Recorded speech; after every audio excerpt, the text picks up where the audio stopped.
अदन की खाड़ी में हूती लड़ाकों ने फिर से ताकत दिखाई है। तेल के टैंकर पर मिसाइल हमला किया है। हमले के सबब जहाज में आग लगी। हिंदुस्तानी बहरिया ने जहाज पर सवार लोगों को भी बचाया। यह अहम जानकारी इस वक्त आप तक पहुंचा रहे हैं। आपको बता दें कि अदन की खाड़ी में लगातार हूतियों की ओर से जिस तरह जहाजों को निशाना बनाया जा रहा है, उससे फिक्र बढ़ती हुई नजर आ रही है, क्योंकि रेड सी का ये सबसे मेन कमर्शियल रूट बताया जाता है। हूती यहाँ पर अपना तर्क रखते नजर आते हैं। हूती लड़ाकों की ओर से कहा जाता है कि क्योंकि वो फिलिस्तीन की हिमायत में है और जब तक इजराइल की ओर से फिलिस्तीन में मुकम्मल नस्लकुशी रोकी नहीं जाती, मुकम्मल जंगबंदी पर बात नहीं बनती, तब तक इसी तरह से हूती लड़ाके हमले करते रहेंगे।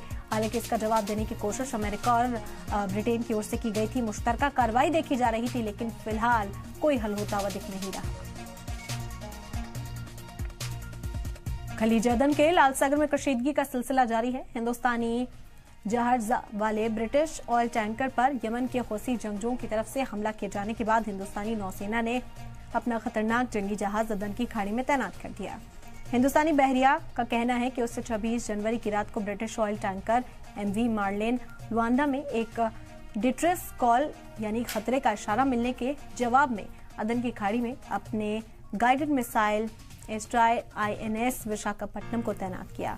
टैंकर मार्लेन लुआंडा के चालक दल के 22 हिंदुस्तानी और एक बांग्लादेशी मेंबर सवार हैं। भारतीय नौसेना ने सोशल मीडिया प्लेटफॉर्म X पर अपने हैंडल से कुछ तस्वीरें भी शेयर करते हुए एक पोस्ट किया कि अदन की खाड़ी में तैनात भारतीय नौसेना के guided missile destroyer INS Visakhapatnam ने 26 जनवरी की रात को MV मार्लेन के एक संकट कॉल का जवाब दिया।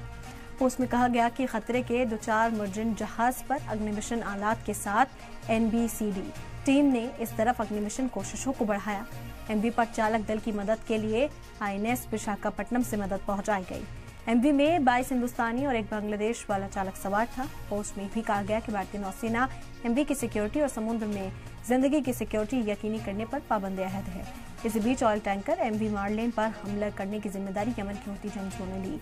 हूती विद्रोहियों ने कहा कि उनके नौसैनिक दलों के अदन की खलीज में ब्रिटिश ऑयल टैंकर को निशाना बनाकर एक ऑपरेशन चला रहे थे। हूसी फौजी तर्जुमान याहिया सरैया ने बयान में कहा कि मुनासिब बहरिया की मिसाइल का इस्तेमाल किया गया और हमला सीधा था।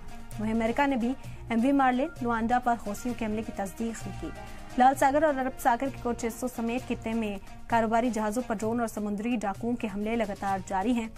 इस बीच हिंदुस्तानी बहरिया भारत जाने वाले कारोबारी जहाजों पर हाल के हमलों के मद्देनजर शोरीज सदा खित्ते में निगरानी काफी हद तक बढ़ गई है और लगभग 10 जो जंगजू हैं, जो यहाँ से जंगी जहाज हैं, वो कार्य ग्रुप पर तैनात किए गए।